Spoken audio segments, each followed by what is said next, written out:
I'm really delighted to welcome you to this conversation about what is the hero's journey in an age of polycrisis.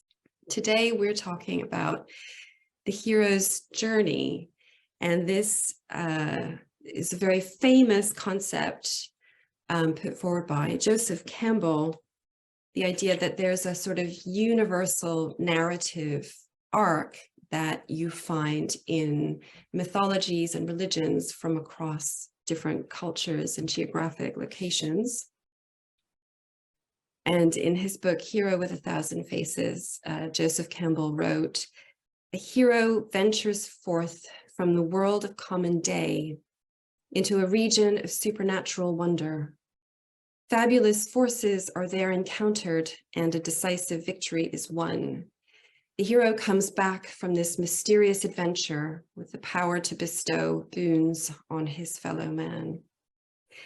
So the idea that this is a universal template is a contested idea right now. And many people have offered critiques of that, and I'm sure that will be part of today's conversation. But it was a hugely influential idea at the time, and it had a power to give people a sort of mythic framework outside of and beyond sort of traditional religious paradigms that people could use to engage really deep, profound questions about their spiritual life, their personal destiny, and what it means to live courage and purpose in life. And we live at a time when many people are asking themselves very urgently these questions, but doing so in a, I think, uniquely challenging and frightening historic moment where the future looks really quite bleak. And we're also asking ourselves these questions at a time where there's a sense of those archetypal stories perhaps breaking down, being brought into question, the idea that we no longer have such great confidence in shared stories about meaning. So the question is really, what does it mean to authentically engage with this kind of mythic question about courage and purpose in such a moment? So, and I think the other theme that we're sort of interested to bring alive has to do with what does it mean to uplift a heroic story of masculinity at this time, because it feels as though in our culture there's lots of messages about how not to be a man. And I think a lot of people are searching for a positive story about what it is to be a hero and to live that masculine story in a positive way. So I'm hugely, hugely delighted to be welcoming Father Adam Bucko and Dr. Bayo Akomolafe to sort of unfold these themes for us. Father Adam Bucko has been a committed voice in the movement for the renewal of Christian contemplative spirituality and the growing new monastic movement. He's taught engaged contemplative spirituality in Europe and the United States, and has authored a number of books, including his latest book, Let Your Heartbreak Be Your Guide. Dr. Bayo Akomolafe is an author, speaker, and teacher. As visionary founder and elder of the Emergence Network and chief host of the widely popular online and offline course and festival series, We Will Dance with Mountains. He's also the author of These Wilds Beyond Our Fences, Letters to My Daughter on Humanity's Search for Home. So a huge and warm welcome to the two of you. And yeah, I think I'll just hand over to Father Adam to get us started. Thank you so much, Claire. It's so wonderful to be here with all of you. And also it's a great joy and privilege to be in a conversation with Bayo. Thank you for this invitation. I wanted to address this question of this particular framework from my own perspective and context. I grew up in Poland when Poland was still a totalitarian state. And then at the age of 17, my family, looking for a better life, so to speak, immigrated to the US. Initially, we came here as undocumented immigrants. And the last 25 years of my life has been spent very much accompanying young people struggling with homelessness on the streets of New York City and some of the other places. And I want to kind of address this mythical journey from that perspective. When I hear the word hero, initially what comes to mind is something that was fed to me by the totalitarian regime. You might have seen some of the Polish films that were quite popular in the West, The Men of Iron and The Men of Marble in 1970s and 1980s. And those films follow a story of someone who was called the labor hero, so to speak. In a post-war Poland during Stalinism, government created these video film profiles of people who were labeled to be labor heroes. And what that meant is that each of those persons would be able to work beyond the norm, so to speak. So, for example, in the film, the person who's featured as this kind of a labor hero, he's able to put on, 35,000 bricks per day in order to rebuild our dream, in order to rebuild the socialist Poland. Those were the days of Stalinism. And what that meant, of course, is that that particular person had no life. He had to work 24/7. The government selected him because of his obedient personality and character. And overnight, they turned him into this kind of a rock star because those short films documenting his life and how much he was able to do for the country were played on national television, in movie theaters, and etc. And so that is my first kind of association with the word hero. Someone who sacrifices everything, who lets go of their own personal needs for the sake of the whole. Of course, within that framework, the whole is quite problematic because the whole claims to be the same as the Communist Party that governed Poland at that time. And whoever has different opinions from the Communist Party, that simply means that they have not yet awakened, that they have false consciousness, which was kind of a Marxist-Leninist term that was used, right? So in other words, they don't know what they're talking about if their dreams and desires are different from the dreams of this ideal personality, this labor hero. So that is kind of the first connotation, that I see. The second one is the one that is kind of fighting against this paradigm, and that is, heroic priests of my childhood, people who were these kinds of spiritual warriors who rose up among the people who spoke truth to power, who advocated nonviolence, and who basically were not afraid to gather people, turn their heartbreaks and their longings into public prayers, and then who were not afraid to proclaim that the heroic images that we are seeing on TV, that the paradigm that was set up for us, that all of that is spiritually bankrupt and that is unjust because all of us are being violated by that. Now, you know, some of those priests, including my parish priest, by whom I was very much inspired, and in fact, some of the earliest, what I would consider to be my spiritual experiences, were in relation to those priests, where, you know, at home, I tried to build a little chapel, you know, say mass, and somehow imitate what they were doing, because I perceived something in them. I experienced something in there. It seemed to me that they were in touch with this kind of a greater power that was running through them, so to speak, that was animating them. And I remember as a kid, you know, standing there in that little home chapel, trying to say mass, wrapped in some kind of a white blanket, because I didn't have priestly robes, so to speak.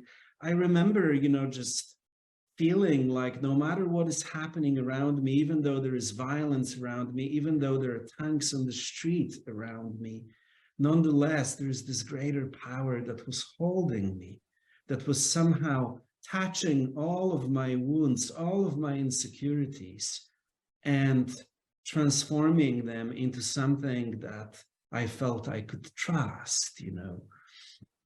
And so that was another heroic image. And a lot of those priests, including my parish priests, were killed by the government. So in other words, also seeing that to follow in their footsteps means that there are some consequences, and the consequences are not always pleasant. And then the third kind of heroic journey is something that I learned from PBS once I arrived in the US, which was this, you know, kind of Joseph Campbell's version of the heroic journey.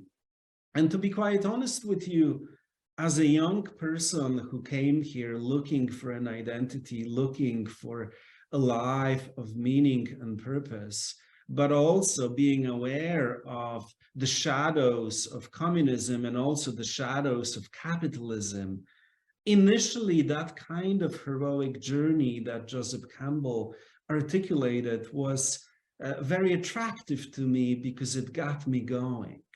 But very soon I realized that there are some limitations to that journey. That kind of articulation of the journey enabled me to say yes to something that I felt was emerging in my heart. It allowed me to articulate what my calling in life was. It allowed me to put myself through all kinds of trainings in order to be able to do what I felt in my heart I was being called to. And in my case, that was to be called to serve among the homeless on the streets of New York City. But after a few years of doing that work, I realized something that I think takes me to the heart of the critique of the hero's journey. You know, in our center, which was set up near Times Square as this kind of a center where young homeless people who were rejected by religion, who were rejected by their parents, who were rejected and victimized by society could come and feel loved. And I guess the way that I portrayed myself at that time was that I had all these skill sets connected to the calling that I felt was mine to claim. And I was there utilizing those skill sets, you know, trying to fix people's lives, so to speak. Somehow I was approaching every person as, you know, something that I wanted to solve.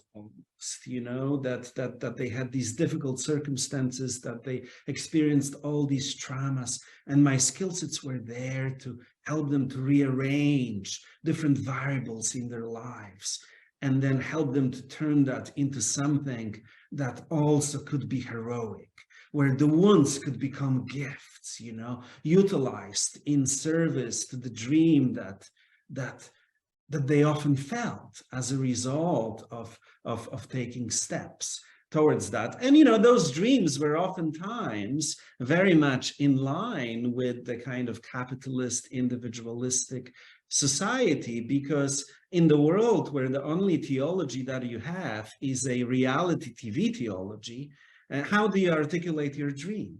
How do you articulate your calling? Well, I want to be famous becomes the great theological statement through which you're trying to say that you're longing for a life of acknowledgement, for a life of being known, for a life of purpose and significance.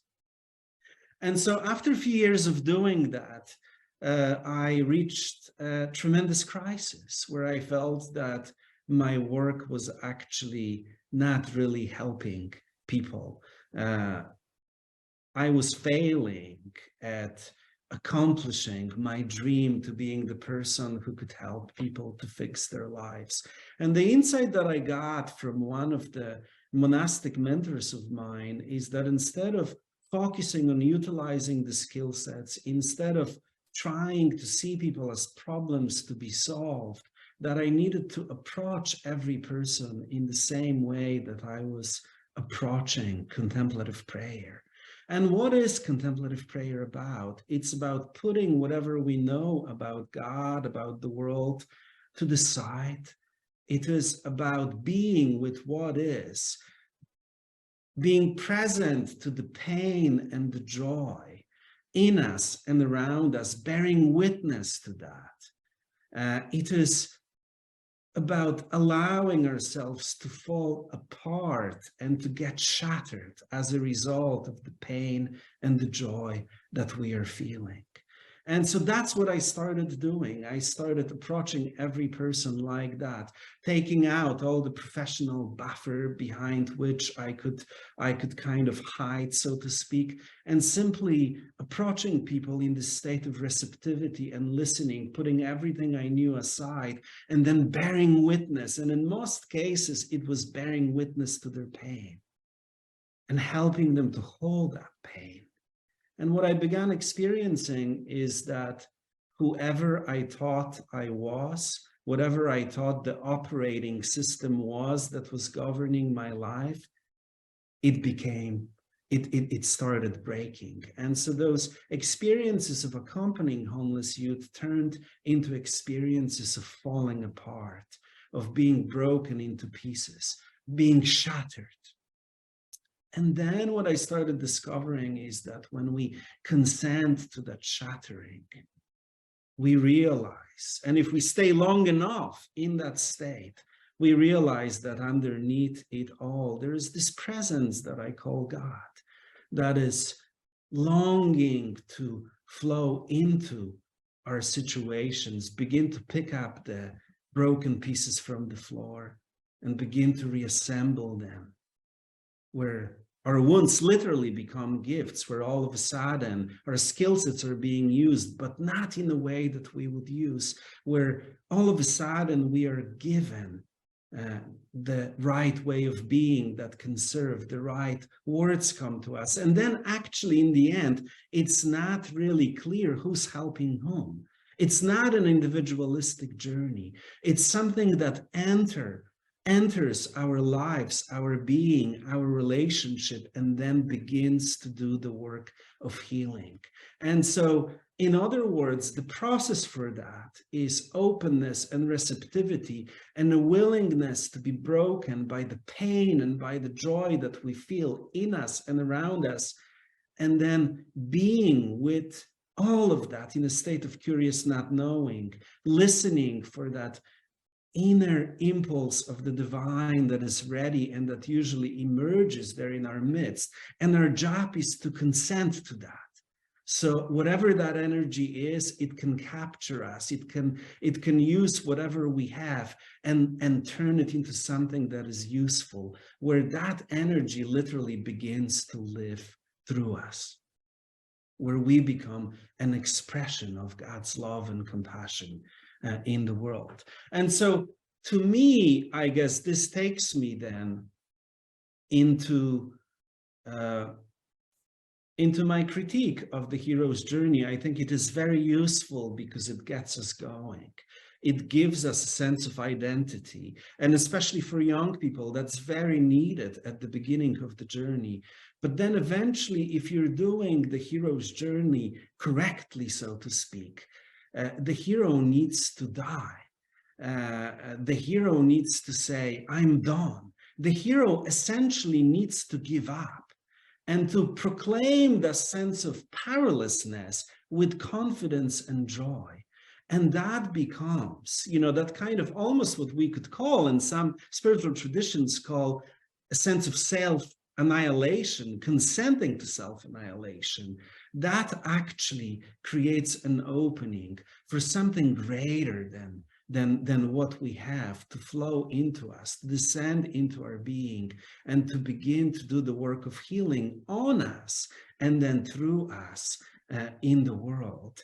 And, you know, this process of dying to self is known in the Christian tradition as the process of the dark night, with John of the Cross articulated. In other traditions, it's usually known by different names. But essentially, it's this kind of consent to self-annihilation. And see, the trick there is that even though to truly be an expression of that giftedness and generosity of the divine, we have to cease to be, only to discover in the end that on the other side of that, we are actually more ourselves than we've ever been, right? So it's kind of a paradoxical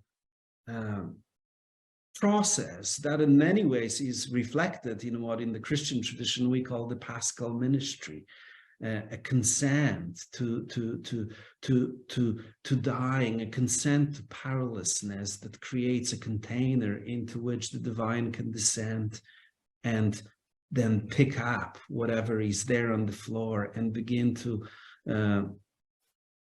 resurrect that and transfigure that into something that becomes our unique gift to the world. And then the final thing that I wanted to say is, I think that as a society, we are now at that point.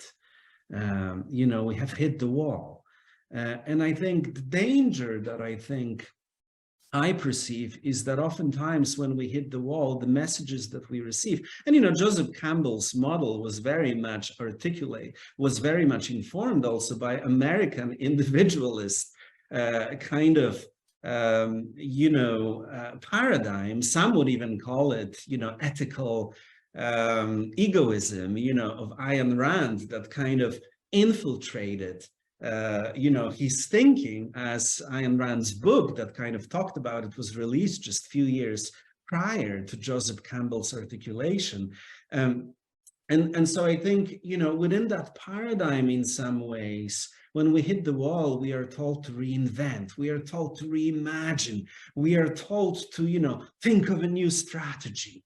And I think the danger with that, in my view, is that that sets us up where we try to resolve the problems that we are facing from the very same place from which a lot of those problems were created to begin with. And I think the kind of mystical journey, in a sense, offers a slightly different component to the hero's journey, namely that it invites us actually into the process of consenting to powerlessness, where we essentially give up, but not give up to stay at that place, but rather to give up so that divine grace that is never individualistic, that always has communal good in mind, can flow into our lives and turn us into an instrument or instruments of whatever you know, is good for all.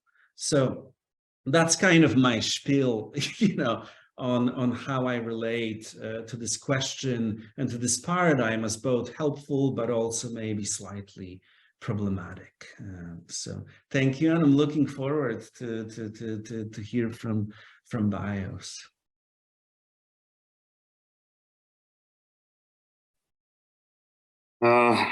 Brother, I think we might as well just end it here. I think that's all, folks. Bye. But thank you so much. That has been refreshing to hear. And I greet you all hearing, listening. I'm in Boston now, in the middle of transits to every other place I can imagine right now. I'm doing a little bit of traveling. And I really feel a deep sense of gratitude for this invitation and provocation and prompt, especially from where you, what I want to do now is to piggyback on what you were saying, brother, about the problematic and troubling image of the hero. Very fascinating how you read the context of a dictatorial regime and a totalitarian world through the flattening image of the hero, right? And vice versa. So I want to play with that and complement that in my way and tell some stories that might do what you are trying to do with the hero's journey. It's a beautiful line you're straddling there by noticing that it's not to be jettisoned entirely. Like, we cannot just up and go and say, we're done with it. We're done with the hero's journey.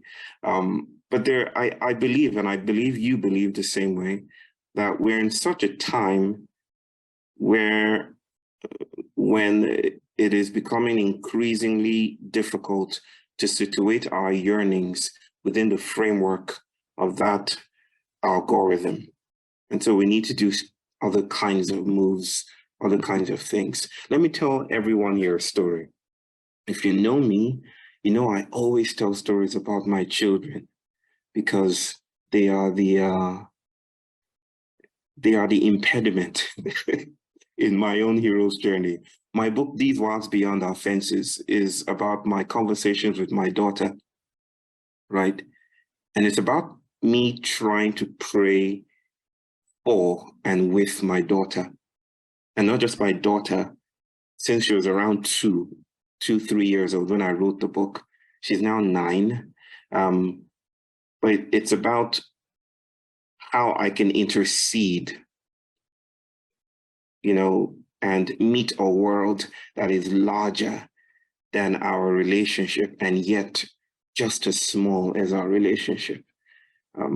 But somehow, and I don't want to give plots away since I understand that this is a horrible thing to do in the West,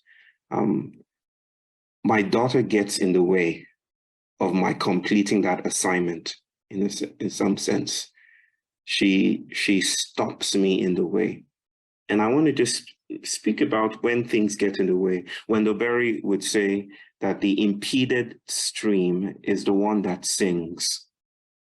So that places of impediment, places of obstacles are rich, dense places of possibilities and generativity, right?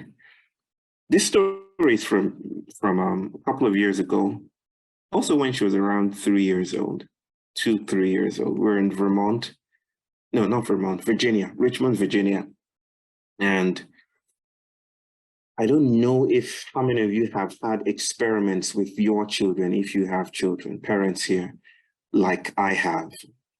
I was a new dad, and I decided to go on this journey of experimenting with the legacies of parenting that I had received as a Yoruba person growing up in West Africa. And so I said I was going to say yes to everything that my 2-year-old daughter said for me to do that day. Like if she said I should have eat red peppers or hurl a stone and head it into a bush, I would do it. I would try to do everything she said that I should do. To cut the long story short, well, I've not even told you the story, but I'm just going to skip to the end and say that I've never done that since. I only did it once, and I'm not trying it again. That's it. It's only the one time that I did this that I'm telling you about. So in Richmond, Virginia, I tell her that I'm going to say yes to anything you say this morning. And she rubs it in. Like there's this thing that possesses her, and she rubs her hands with glee, and she says, okay, let's do this. Let's do this. And she says, let's go swim. As if she knows that I'm afraid of water and I don't know how to swim. Let's go swim, Dada. Okay, let's do it. I said, yes, let's go do it. Because I figured the swimming pool in the estate, it was this residential complex somewhere in Richmond. The swimming pool there had a safe region.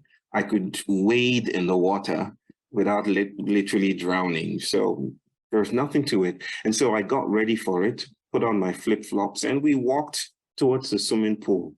Except the trickster was afoot, you see, and she decided that the swimming pool was not the swimming pool, that the lake just, a little bit away, a few feet away from the swimming pool was the actual swimming pool. And I tried to convince her that, no, you've gotten it all wrong. This is the pool. And she insisted that, no, the lake was the pool.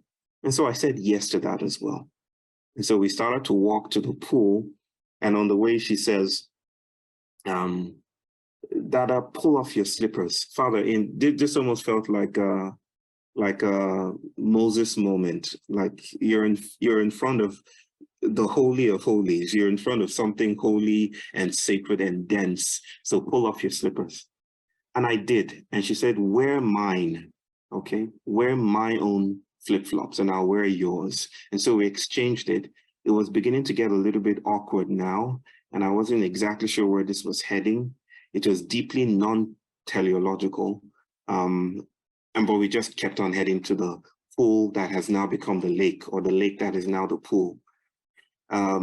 Americans, joggers were jogging nearby and wondering what was happening. So we got to the edge of the pool, and I decided, we just stayed still there. I wasn't exactly sure what was going to happen, but I wanted her to lead the way. And so she just kept quiet. There was this elderly silence that defined our standing together there. And it started to get awkward for me.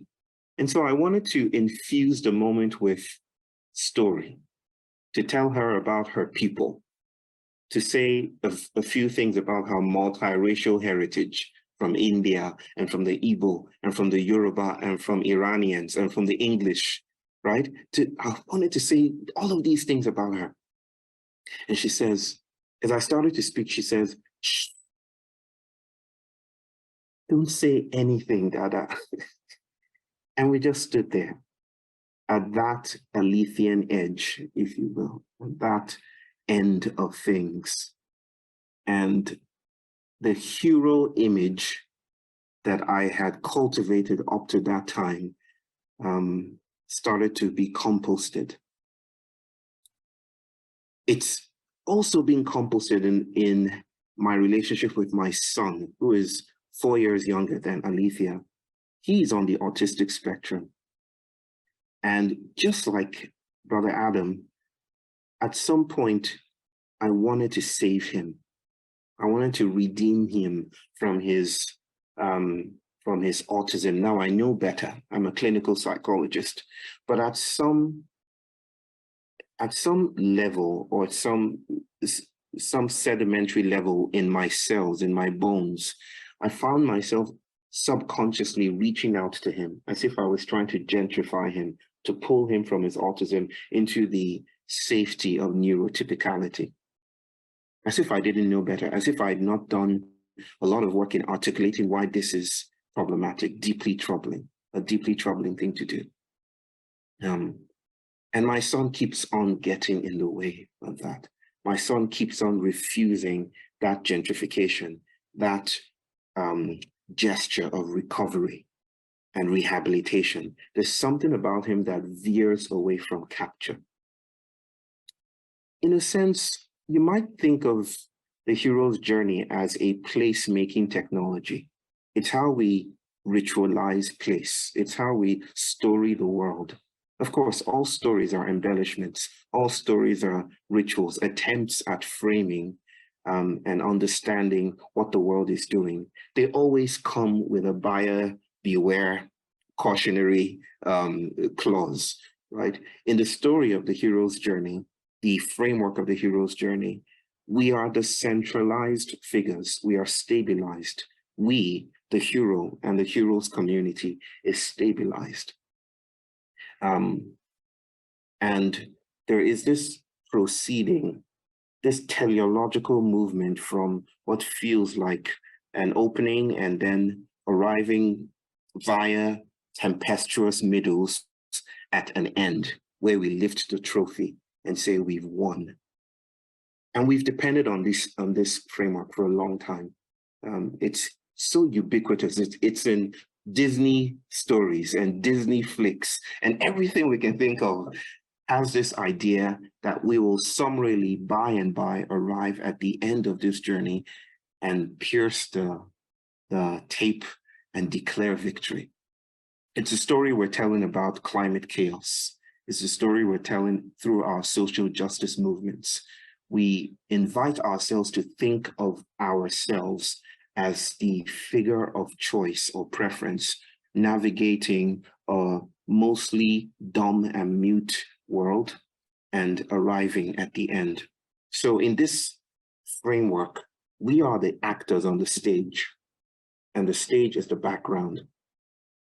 What Joseph Campbell may not have anticipated, and this is just one of the many ways we can speak about it, what he could not have anticipated was the stage becoming an actor, right?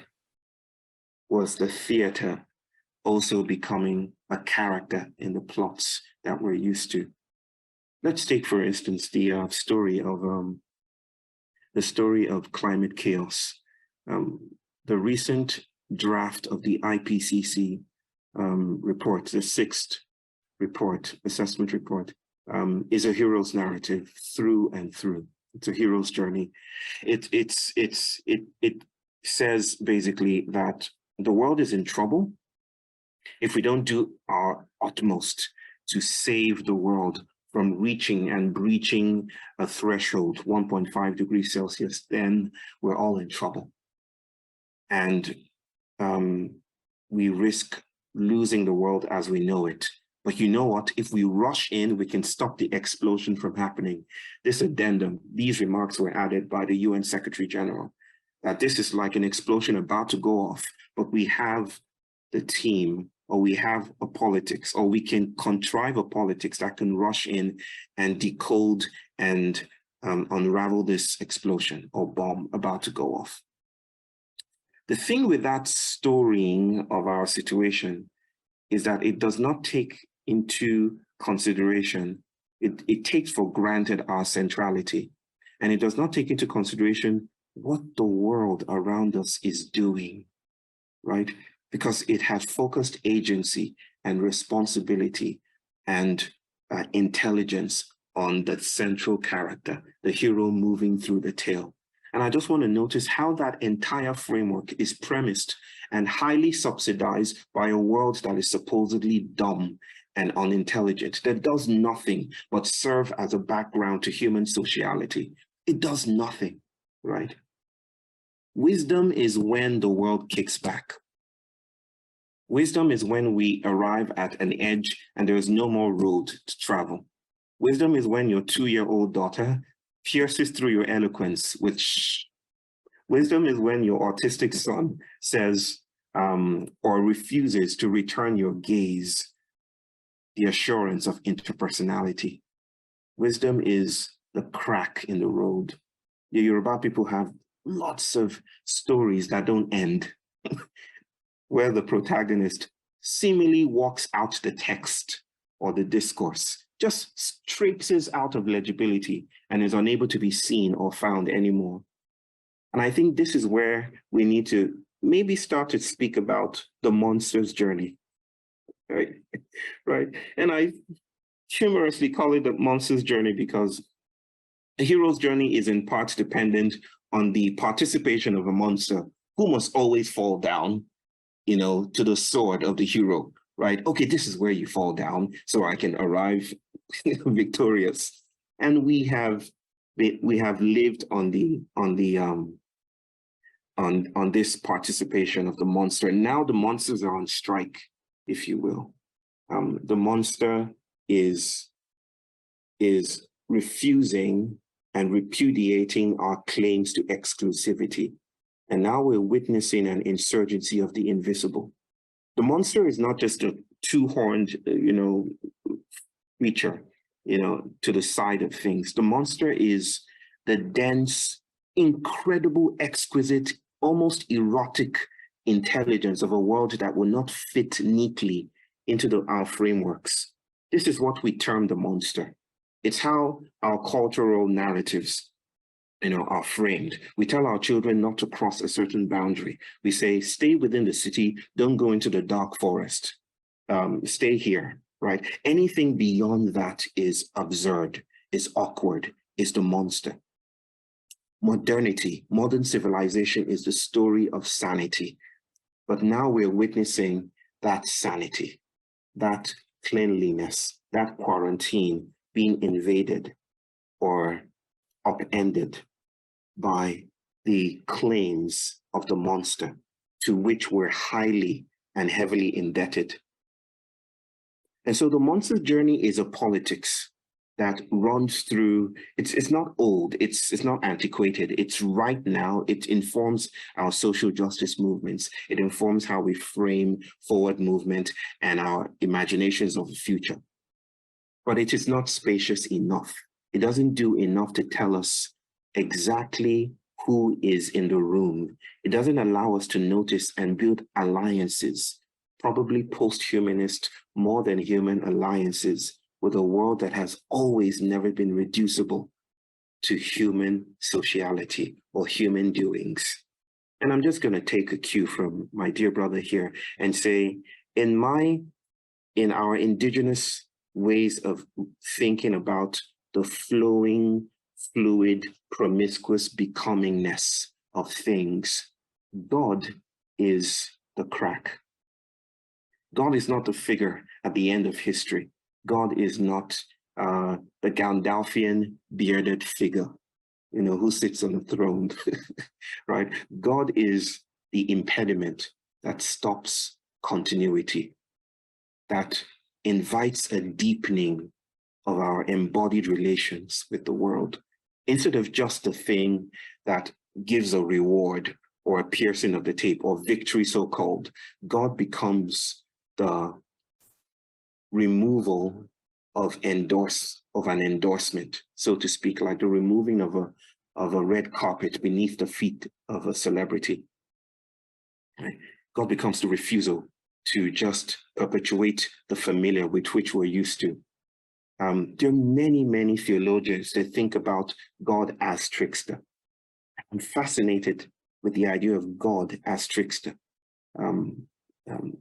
At least a trickster God within the Yoruba pantheon is, instead of guaranteeing victory, was always about inviting us to pay attention to the sideways, to the sidelines, to the things that are not in the picture, right? To the curb, to the more than binary, to the more than other, to the more than human. And so I'm just going to wrap this up by saying that, along with my brother, that the hero's journey feels like a beautiful framework that is also simultaneously an impoverished account of the kinds of politics that we need today. We need to tell the stories of the monsters, the things that we supposedly kill and get rid of in order to have the trophy. They also have lives. They also have queer lives. Viruses have queer lives. Trees have queer lives. The invitation to examine the hitherto unexamined lives of the world around us is, I feel, not supported by the hero's journey. So we need other kinds of movements, non-teleological, non-legible politics that doesn't start from a beginning and arrive at an end, but that wanders like my child does, who names a pool, a lake or pool, or my son who wanders off the legibility of adultisms and does things in the distance that I will never be able to name. That wandering experimental politics is the kind of work that I feel that the hero's journey cannot accommodate, that we need to make space for. That's about it for me. Wow, thank you both so much. Oh gosh, thank you. Yes, there's so much richness there. And Bayo, I mean, amongst all of the things that you said, I'm really glad that you brought in the recent IPCC report. I think something that's really on my heart at the moment is here in London, we're gearing up for a major climate protest, climate action, starting tomorrow and continuing over the weekend. I think we're going to have a lot of people out on the streets engaging in different forms of protest, and a lot of young people in particular. I read recently there was a global survey in which 60% of young people who were surveyed expressed that they were extremely worried about their futures due to their concerns over climate. And I think part of what you've touched on there is, and I think part of what the framing of this conversation includes, is this, I think, a really natural sense that a lot of young people have of looking into the future, and whatever trajectory they map out for themselves seems to run into a roadblock of futility. And yeah, I'd just like to kind of bring that into the conversation and just kind of name that. And thank you, Bayo, also for kind of bringing that theme into the room. I think there's so many very rich themes kind of flying around, but I'd really be curious to hear from the two of you, because I think forming questions is a really interesting form of sense making in itself. And I'd love to hand over to the two of you that you could each sort of offer a question back to the other based on what you've heard. I don't know if either of you have a question that's kind of burning on the tips of your tongues. I could start maybe. Okay, brother. Thank you, Bayo, so much for this beautiful, beautiful sharing. My goodness, thank you.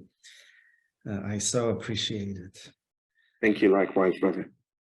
You know, the question that I have is related to what you shared, but also related to something that I've experienced as we were getting ready for this. You know, and I hope you don't mind me bringing that up.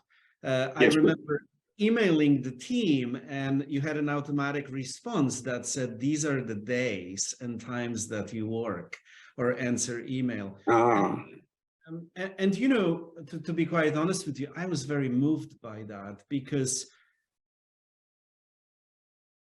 I think so much of our work, even though we may be aware that the hero's journey and the framework that it presents has limitations, nonetheless, in a lot of our circles, be it justice circles, be it spiritual circles, somehow we've embraced this idea of overacting,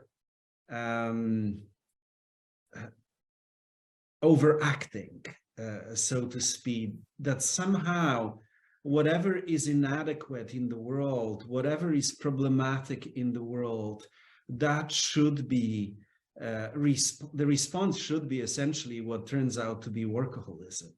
And I see that, you know, in religious circles where being busy becomes the main virtue. Being busy as related to putting on things that will keep people busy, not necessarily anything of meaning, not necessarily anything related to people's spiritual journeys.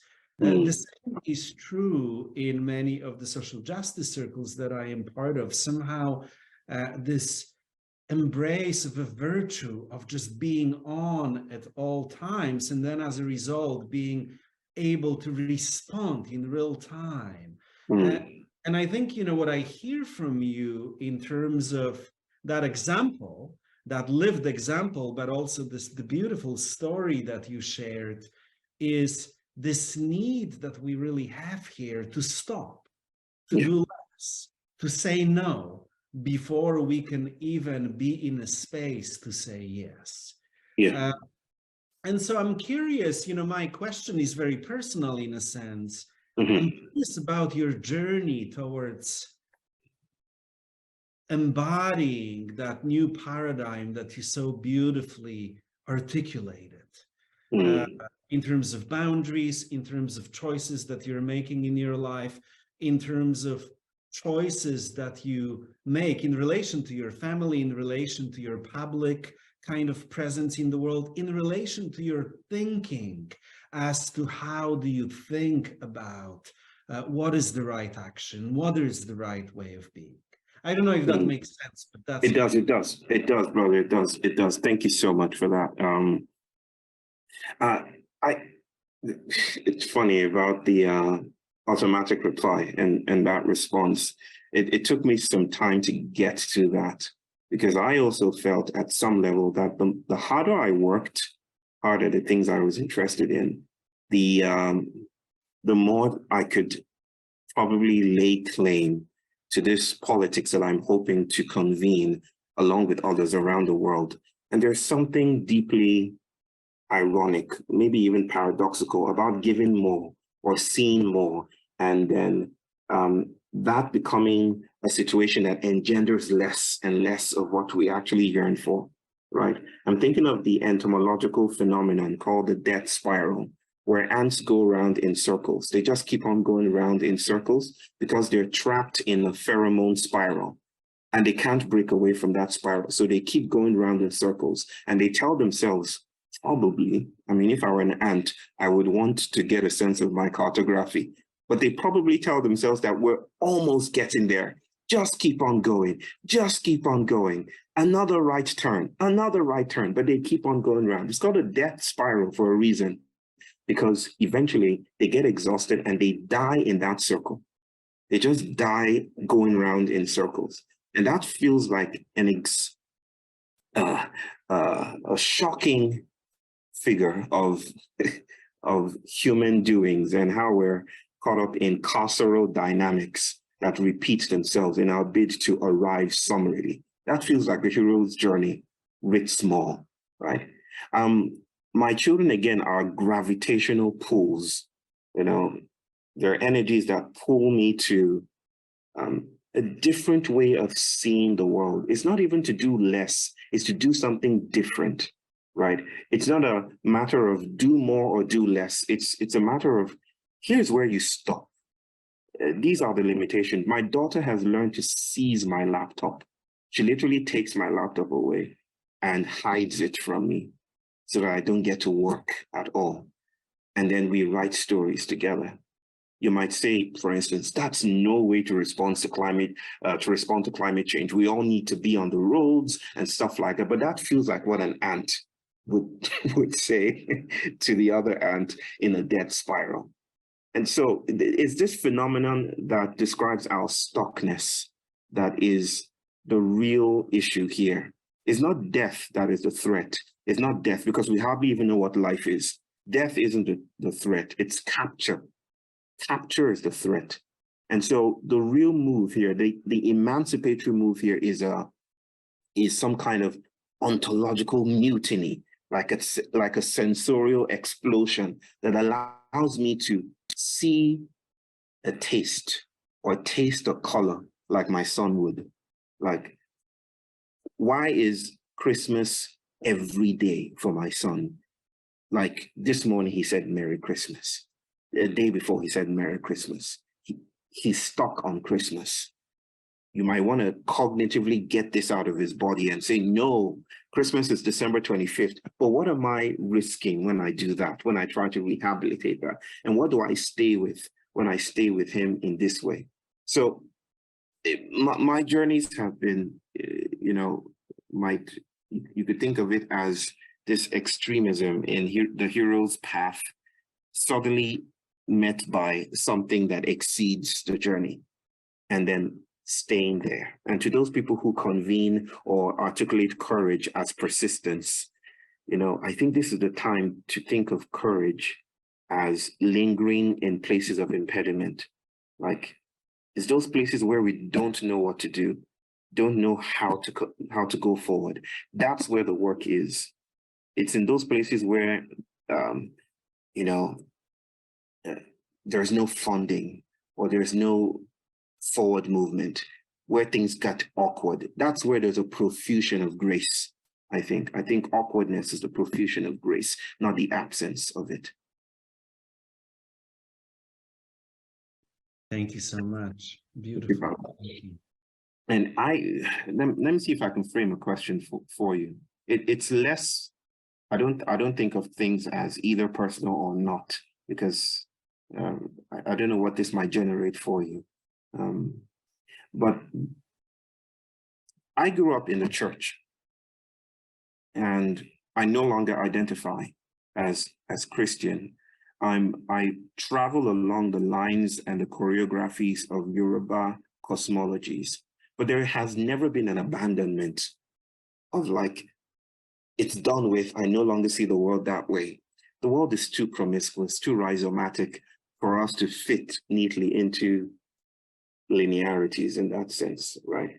But my growing up, one of the most sticky things about the theology of my upbringing was eschatology, right? The story of destiny, eventual heavens, teleology, purpose. The hero's journey seems to be a theological articulation of eschatology, if you will, at least one articulation of eschatology. It's deeply arrow-headed. It's heading for a direction, just like most of our politics is. Would you say something about the non-eschatological, non-teleological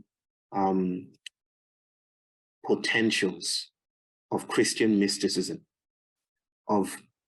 Would you speak to a different configuration of this beautiful fidelity, this beautiful faith that does not cohere or arrive at a cartography that leans always forward? What about the spirituality that bends to the side, that washes feet and appreciates the flower on the highway to heaven instead of thinking only in terms of heaven? Is there a way we can think along those lines? And what would you say about that? Yeah, thank you for that question. Speaking of Christian eschatology and in general Christian theology, I think it's very important to acknowledge that a lot of the kind of all the basic frameworks that we possess really emerged and were codified after Christianity hooked up with the empire. And so one simple example that, for example, whoever grew up Christian has heard about the original sin as one, very basic kind of concept. One of my kind of elder friends and mentors, Matthew Fox, some years ago wrote a book, The Original Blessing, and for that and for a few other things, he got kicked out of the Roman Catholic Church, apparently. Cardinal Ratzinger, who later became the Pope, wasn't so optimistic about that kind of framing. And the point that Matthew makes is that, original sin is something that Jesus has never heard about. And yet it's a perfect concept if you're trying to run the empire, because that means that essentially it infuses in people this kind of a belief that essentially there is something fundamentally flawed in us, and we cannot and should not trust our own intuitions. Yes. We need someone else to govern us, to manage us, and to tell us what is right, and to help us distinguish between the right desires and the wrong desires, so to speak, between the right intuitions and the wrong intuitions. And the right intuitions are always in line with the empire, it seems. And I think that, eschatology and salvation as this kind of otherworldly place is one of those concepts that in many ways is very problematic.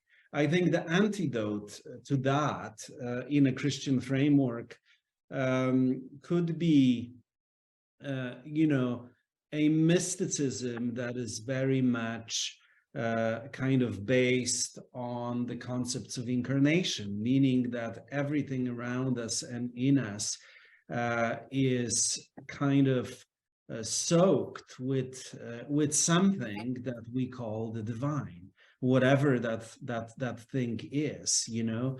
And in a Christian sense, whatever that thing is, we tend to think of it as a person, but we have to understand that God is not a person in a way that you and I are persons, but it's personal in the sense that whatever that reality is, it loves us. It has a life-giving effect on us, right? At least within the Christian framework. So I think that the shift that could happen in the Christian tradition is that we begin to understand our spiritual practices and our even theological concepts, especially theological concepts, as functional narratives that can enable us not to pick some kind of a mythical goal for the future where we are told to sacrifice and do a lot of things without paying attention even how well we're doing it or what those things are evoking in us, just because if we do enough of that, eventually we'll reach some kind of an imaginary goal, but rather switch from that and see our practices as possibilities for touching that presence through each breath that we take, through each touch that we experience touching someone, through each, you know, moment of presence and awareness and inspiration and creativity.